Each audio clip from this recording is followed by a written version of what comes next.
Y hoy, ¿qué decimos en charla de sobremesa de esto de Venezuela? Si nos vamos a convertir en Venezuela, ¿qué dirán los venezolanos? Pero aparte fue todo muy predecible, ¿no? Muy predecible, de libreto casi, eso de que Sí, se caiga el sistema. va fuerte, con onda. Entonces, ¿nos convertimos en Venezuela o qué? ¿Cómo estás, Pues, Hanna? pues parece que no, parece que hasta ahora no, y lo vemos desde cómo funcionó el proceso democrático allá y cómo funcionó el proceso democrático aquí, ¿no? Creo que hasta ahora no nos convertimos en Venezuela, no parece que vayamos hacia allá, pero exploremos un poquito más por qué.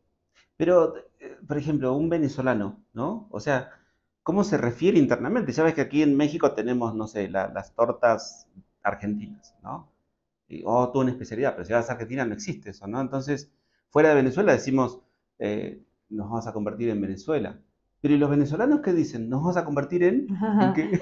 Nos vamos a convertir en México, quizás somos nosotros o esquema de referencia, sí, nunca lo había pensado, pero aquí en México claramente ese es como el miedo más grande en la sociedad, el convertirnos en Venezuela. Y no estoy muy segura de que sepan estas personas que dicen ese tipo de cosas, como no estoy muy segura de que sepan a qué se refieren, ¿no? O sea, porque ahora que vemos lo que sucedió en Venezuela, y ya no estos sueños guajiros que se inventa la gente de nos vamos a convertir en, ¿no? Sino la realidad que fue. Y hay que dar tiempo también a la oposición de responder, ¿no? O sea, creo que justo el actuar con tanta rapidez evita que el proceso democrático sea declarado veraz y efectivo por la otra parte, por la contraparte. Creo que y siempre lo he dicho, parte de un buen pase de bandera, ¿no? Ahora que estamos en los Juegos Olímpicos, creo que, o que es como, ¿qué pasas? ¿La batuta? No sé Ujú. exactamente qué pasas, pero como que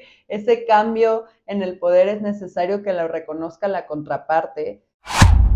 O sea, en Venezuela es antagónico, o sea, porque sale el oficialismo a decir el 51,20%. Por cierto, es un dato que nunca cambió, fue un dato estático y nunca cambió. Y luego la oposición a decir que habían ganado con el 70%. Entonces, o sea, y de ahí no se movieron, ¿no? Entonces, no hemos tenido como mucha fluctuación como conocimos hace poquito en México que en las elecciones. El Instituto Nacional Electoral estuvo alrededor de 48 horas transmitiendo, cada 10 minutos se estaba actualizando la información. Teníamos un sistema Sí, el web. PREP. Ajá. En Venezuela, no sé, se cayó el Sí, sistema. claro. ¿Y con qué confianza los ciudadanos van a aprobar esos resultados cuando precisamente fueron estáticos, ¿no? No hubo ni un movimiento, ni un pelo que se moviera, nada, se mantuvieron así y como dices, esa es una diferencia fundamental en cómo se llevó a cabo aquí el proceso. Contar con el PREP es una cosa muy novedosa para los sistemas electorales actuales, el tener datos y registros tan rápidos y eficaces y poder ir viendo cómo cambia con el conteo de nuevas boletas, es algo que también da certidumbre de que la ganadora o el ganador realmente tuvieron esa posición por los conteos que se hicieron, ¿no? Da muchísima más certeza y seguridad que un resultado estático, que además es después de que se cayó misteriosamente la página por unas horas, ¿no? Y es algo que hay que ver también, ¿por qué se caen este tipo de páginas que deberían ser funcionales? Fíjate que hay algo en lo que aparentemente el gobierno de Maduro en Venezuela no ha sido tan bueno. Y es en esto de mantener los servidores, ¿no? de una plataforma para que esté ofreciendo estos datos, ¿no? En el caso del sistema de la Comisión Nacional Electoral en Venezuela.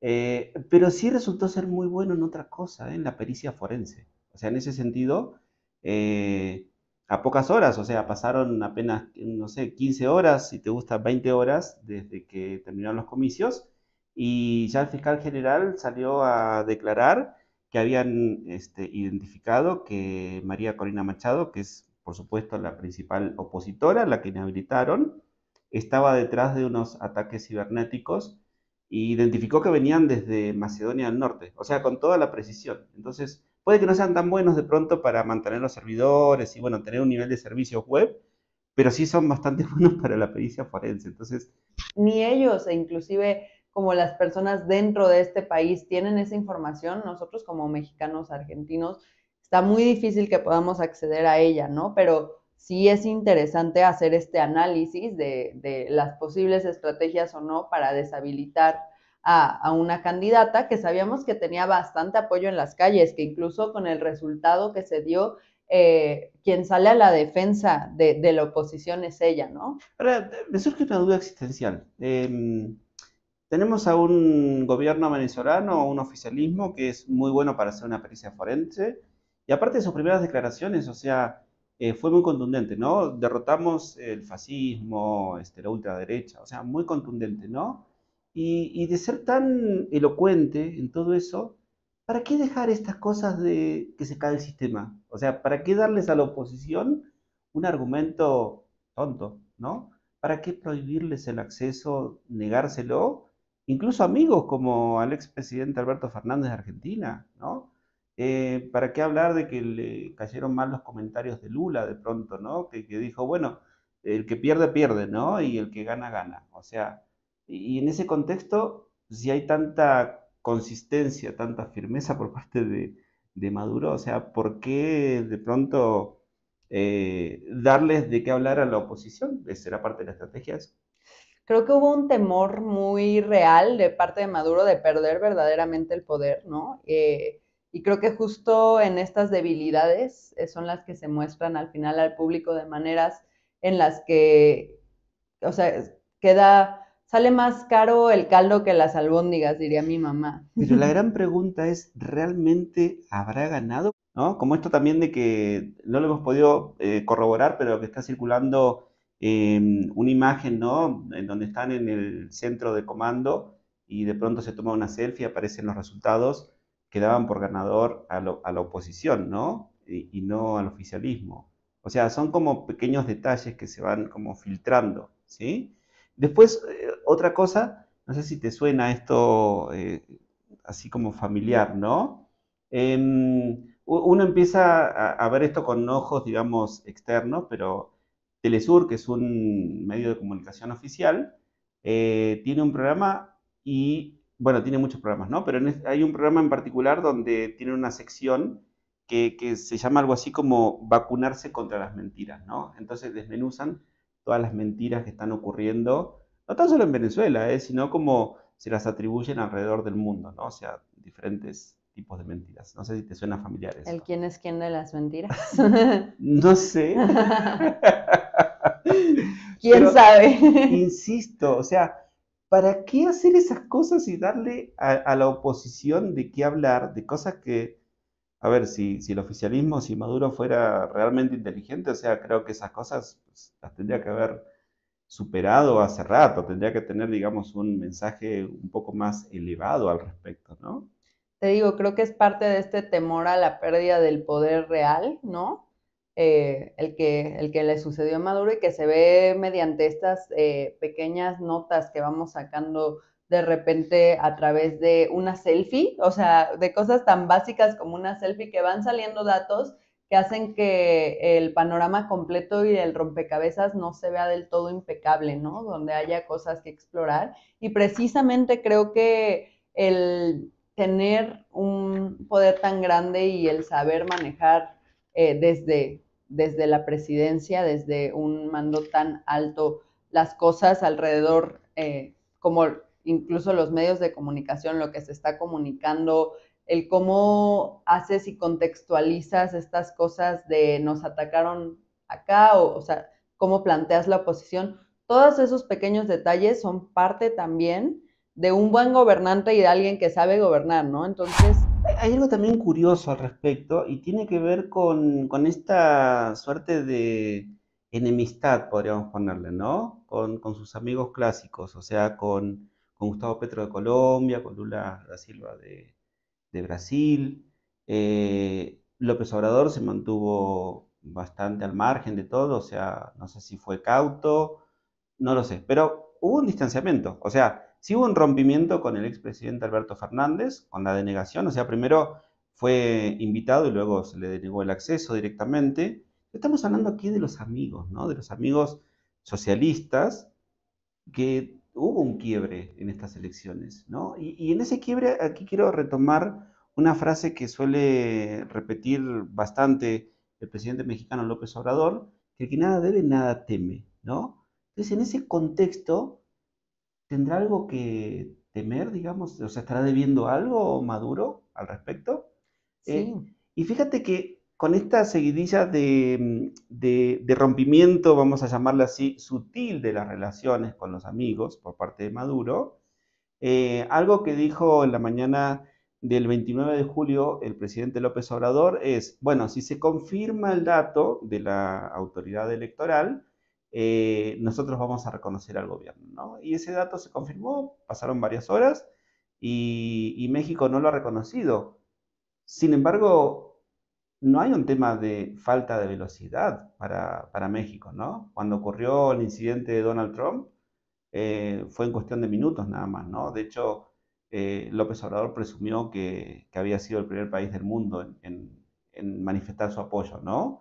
Entonces, es como extraño ese rompimiento con Alberto Fernández, esas discordias y los silencios que se produjeron con Lula da Silva, Gustavo Petro, o sea, un silencio sepulcral. Otro de los amigos también del muy, muy lejano es el presidente de Chile, ¿no? Gabriel Boric, que, bueno, no dio un mensaje amigable, o sea, sino que lo puso en duda realmente, ¿no?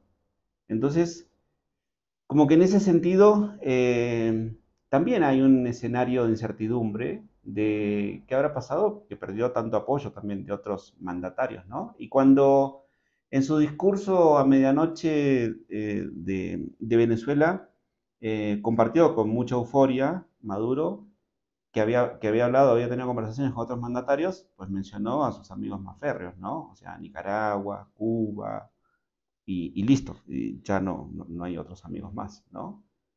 Entonces perdió aparentemente amigos también durante esta contienda electoral.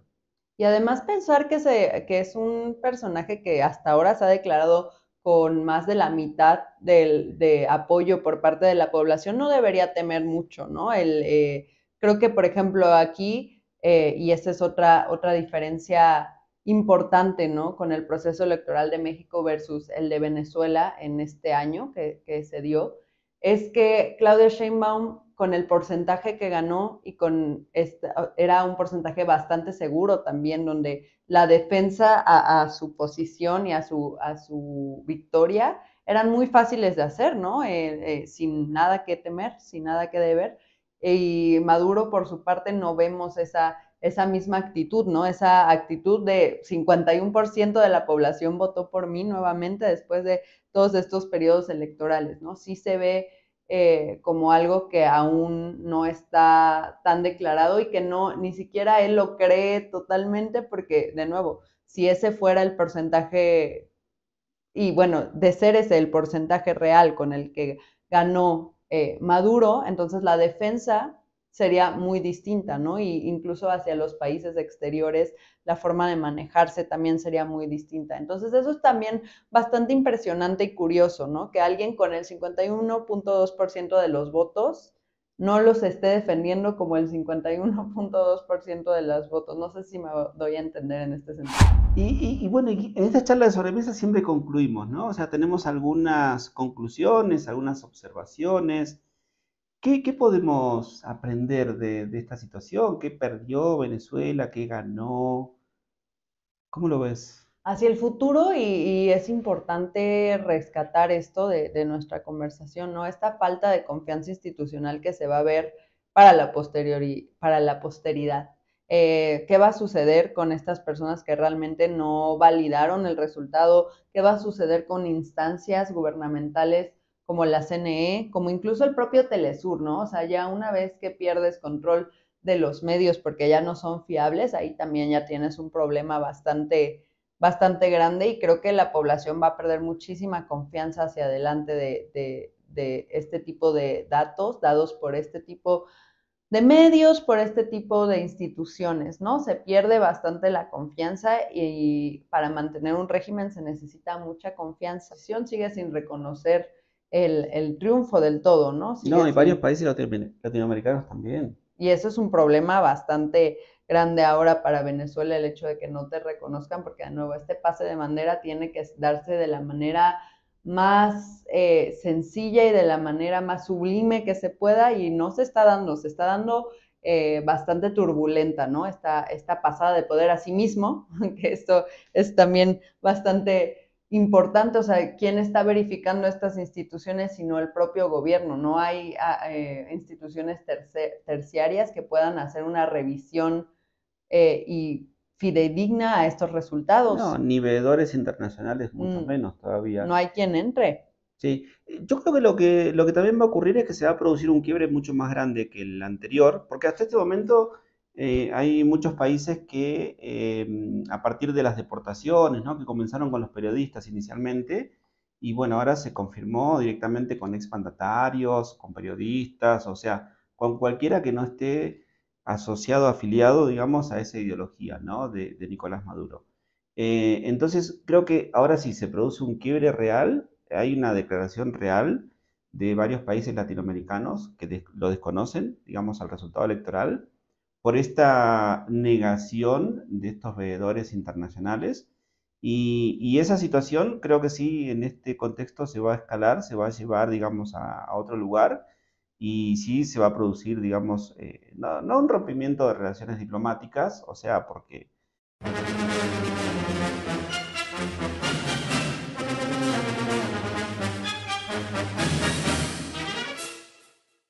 pues eso se pone de moda muchas veces y no es tampoco wow, sino más bien